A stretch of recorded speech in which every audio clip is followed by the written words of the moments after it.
हाय दोस्तों, तो इस पार्ट की शुरुआत में चेनलू शुजे को घर छोड़ने आया होता है। ये दोनों रुक कर बात कर रहे होते हैं कि इसी वक्त इन दोनों को शुजे की डैड देख लेते हैं और वो कहते हैं कि तुम दोनों यहाँ पे क्या कर रहे हो। ये कहती है कि मैंने इससे कुछ फोटोज के लिए कहा था, तुम उसी बारे में बात कर रहे थे। डैड इसे कहते हैं कि ठीक है, तुम अंदर जाओ, लेकिन शुजे छुपकर इनकी बातें सुनने लग जाती है। डैड चेनलू से कहते हैं कि तुम अपना मंथली चेकअप करवाने के लिए हॉस्पिटल क्यों नहीं आए। चेनलू इनकी बातें खामोशी से सुन रहा होता है और फिर उसके बाद चला जाता है। जब डैड घर आते हैं तो ये अपने डैड से पूछती है कि क्या चेनलू बीमार है, लेकिन उसके डैड कहते हैं कि इससे तुम्हारा कोई लेना देना नहीं और लड़कियों को इस तरह के सवाल नहीं पूछने चाहिए। फिर इसके बाद ये दोनों खाना खाने के लिए बैठ जाते हैं। डैड कहते हैं मैंने नोटिस किया है कि तुम दूसरे रास्ते से आती हो, जबकि तुम जहाँ पे ट्यूशन पढ़ाने जाती वो तो कोई और जगह है। तो ये कहती है कि मैं खाना खाने के लिए गई थी, लेकिन इसे डैड कहते हैं कि मैं कल से जल्दी आकर तुम्हें पिक भी कर लूंगा और खाना हम घर पे ही खाएंगे। लेकिन इसके डैड की बात पर थोड़ा सा गुस्सा आ जाता है। तो ये कहती है कि आप ये सवाल दोबारा करें। तो डैड इससे फिर पूछते हैं कि तुम देर तक क्या करती हो बाहर। तो कहती है कि हम दोनों डेट कर रहे हैं। डैड इसकी बात सुनकर चौंक जाते हैं, लेकिन इसे कुछ कहते नहीं और कहते हैं कि मैं इसके खिलाफ नहीं और वो लड़का भी काफी डिसेंट है और बात शादी तक करने लग जाते हैं। तो ये कहती है कि आपको क्या हो गया है और कहती है कि हम लोग डेट कर रहे हैं, लेकिन हमारा जल्दी ब्रेकअप हो जाएगा क्योंकि वो पढ़ाई के लिए दूसरे मुल्क जाने वाला है। डैड ये बात सुनकर बहुत ज्यादा गुस्से में आ जाते हैं और चेनलू को बुरा भला कहने लग जाते हैं। दूसरी तरफ यांगची चेनलू के घर पर सेलिब्रेशन के लिए घर को सजा रहा होता है। जैसे ही इसे दरवाजे पे आवाज आती है तो ये कन्फेटी लेकर एंट्रेंस में चला जाता है, लेकिन जब ये देखता है तो ये चेनलू की मॉम होती हैं और अब उन्हें भी मालूम हो जाता है कि चेनलू डेट कर रहा है। जब चेनलू घर पे आता है तो मॉम यहीं पे होती हैं। यांगची यहाँ से चला जाता है। इसकी मॉम पूछती है कि तुम डेट कर रहे हो, तो कहता है कि हाँ, क्या आप उससे मिलना चाहती हैं, लेकिन रहने दें,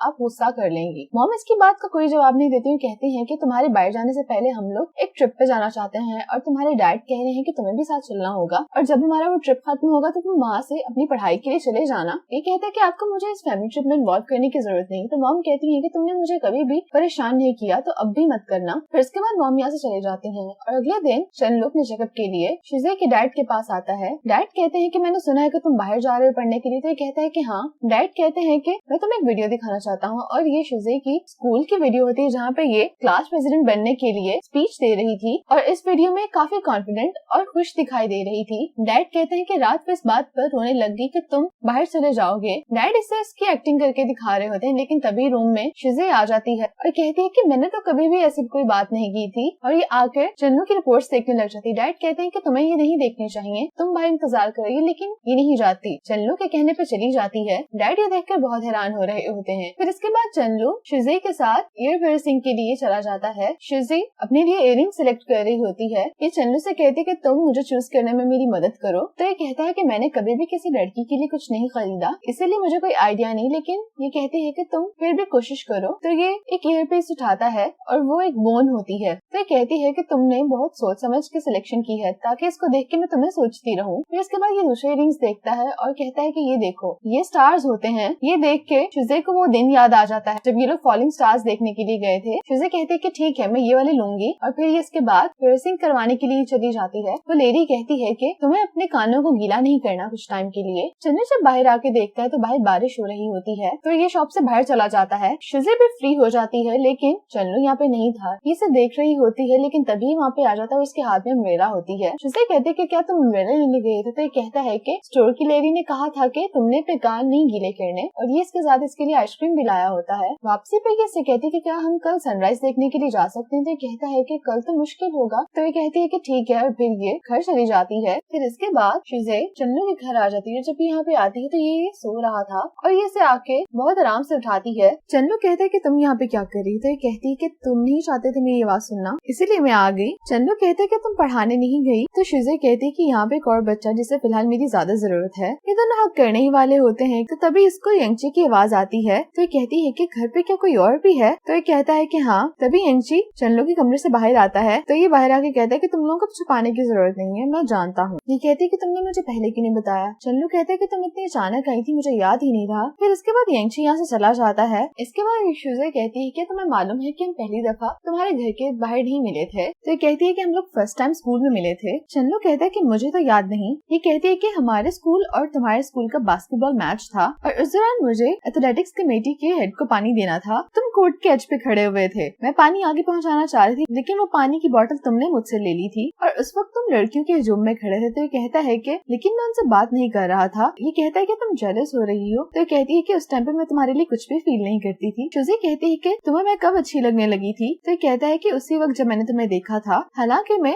लव एट फर्स्ट साइट पे यकीन नहीं रखता, इसलिए मैं बार बार इस बात को डिनाई करता आ रहा था। फिर उसके बाद चेनलू कहता है कि मैं शावर लेके आता हूँ, तुम यहाँ बैठ के मूवी देख लो। यांगची अपने साथ बाकी और दोस्तों को भी ले आता है ये सेलिब्रेट करने के लिए कि दोनों डेट कर रहे हैं, और चेनलू को फेयरवेल पार्टी देने के लिए भी, क्योंकि वो ब्रॉड जा रहा है। गुयान भी यहाँ पे आ जाती है। ये देखता है कि शुजी और गुयान तो काफी अच्छे से बात कर रही हैं। तो यांगची कहता है कि तुम्हें फिक्र नहीं करनी चाहिए, तुम जल्दी से नहा के आ जाओ। फिर इसके बाद ये सब लोग बैठ जाते हैं और चेनलू भी नहा के आ जाता है और सब लोग इसे गाने के लिए कहते हैं और ये गाना गाने लगता है। चेनलू काफी अच्छा गाना गाता है। फिर इसके बाद शुजी को डैड की कॉल आती है, तो ये चेनलू की रूम में चली जाती है। चेनलू भी इसके पीछे आ जाता है। डैड इसे घर आने के लिए कह रहे होते हैं और कहते हैं कि मेरी चेनलू से बात करवाओ। तो डैड इसे कहते हैं कि तुम फौरी तौर पर शुजे को घर छोड़ के जाओ। तो कहते हैं कि ठीक है। चेनलू और शुजे रूम में बैठकर मूवी देखने लग जाते हैं। तभी चेनलू को गुयान का मैसेज आता है और वो कहती है कि मैं जा रही हूँ, क्या तुम मुझे सी ऑफ करने नहीं आओगे। चेनलू फोन शुजे को पकड़ा देता है और कहता है कि तुम जवाब दो। तो कहती है कि नहीं, तुम उसे जाके मिल लाओ, फिर न जाने कब तुम लोग दोबारा मिलो। तो ये इसके कहने पर गुयान को सी ऑफ करने के लिए चला जाता है। फिर इसके बाद शुजे भी बाहर आ जाती है और बाहर आके कुछ ढूंढने लग जाती है। चेनलू आके से पूछता है कि तुम क्या ढूंढ रही थी। कहती है कि मेरी हेयर टाई नहीं मिल रही। वो कहता है कि तुम उसे ना ढूंढो, हम और जाके ले आएंगे।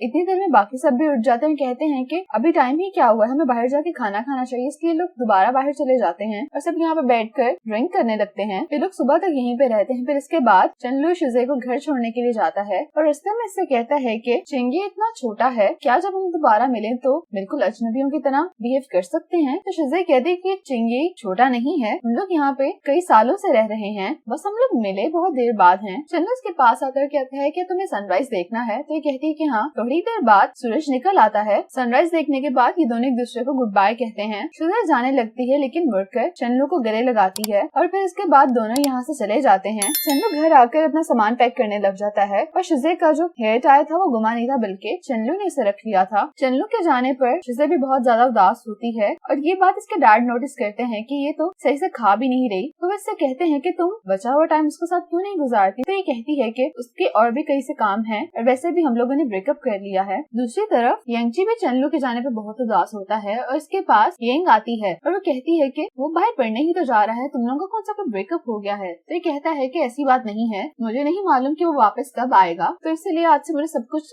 अकेले ही करना होगा, बस ये सोचकर मुझे अच्छा नहीं लग रहा। येंग कहती है कि क्या हुआ अगर चेनलू जा रहा है, तुम्हारे पास मैं तो हूँ ना, और अगर तुम बात बिलियर्ड की कर रहे हो तो मैं भी बहुत अच्छी खेलती हूँ, मैं तुम्हारे साथ खेल लिया करूंगी। और ये बात सुनकर यांगची खुश हो जाता है। इसके बाद शुजे चेनलू के घर के बाहर एक बेंच पे बैठकर एक नोट लिखने लगती है और थोड़ी देर बाद वहाँ पर चेनलू भी आ जाता है। चेनलू कहता है कि तुम यहाँ पे क्या कर रही हो। तो कहती है मैं बस यहाँ से गुजर रही थी। ये दोनों एक दूसरे को बाय कह के यहाँ से चले जाते हैं और कुछ देर बाद चेनलू अपनी फैमिली के साथ ट्रिप पे चला जाता है। चेनलू अपने भाई को आईपैड देने के लिए जब बैग खोलता है तो देखता है कि बैग में कुछ और भी पड़ा है। तो उसमें एक एनवेलप होता है और वो नोट शुजे की तरफ से था जिसमें उसने चेनलू को बेस्ट विशेस लिखी थी। फिर 1 महीने बाद का दिखाया जाता है। ये लोग अपनी डेस्टिनेशन पे पहुँच गए होते हैं, पर यहाँ आकर भी चेनलू को शुजे की याद आ रही होती है और शुजे भी चेनलू को काफी मिस कर रही थी। दूसरी तरफ येंग अपने घर आ रही होती है। रास्ते में यांगची यहाँ पे खड़ा होता है। ये इससे पूछती है कि तुम यहाँ पे क्या कर रहे थे। कहता है मैं बस यहाँ से गुजर रहा था और इसके लिए मिल्क टी भी लाया था। ये देखती है कि तभी यहाँ पे इसके डैड आ जाते हैं। इसके डैड कहते हैं कि तुम कौन हो। तो ये इन्हें अपना नाम बताता है और डैड येंग से पूछते हैं कि क्या तुम्हें अपना वादा भूल गया, तुमने कहा था कि तुम सिर्फ अपनी पढ़ाई पे फोकस करोगी, घर आने के बजाय तुम यहाँ बारिश में इसके साथ खड़ी हुई हो। यांगची कहता है कि आपको गलत लग रहा है। येंग पढ़ के ही वापस आ रही थी। डैड ये पूछना चाह रहे होते हैं क्या ये दोनों डेट कर रहे हैं। तो येंग गुस्से में आके कह देती है कि हाँ हम कर रहे हैं, बल्कि अब तो मैं 1 साल से ज्यादा हो गया है। कि अब आपको तसल्ली हो गई। यांगची इसके मुंह की तरफ देख रहा होता है। यांगची कहता है कि आप येंग की बातों का गलत मतलब ना निकालें,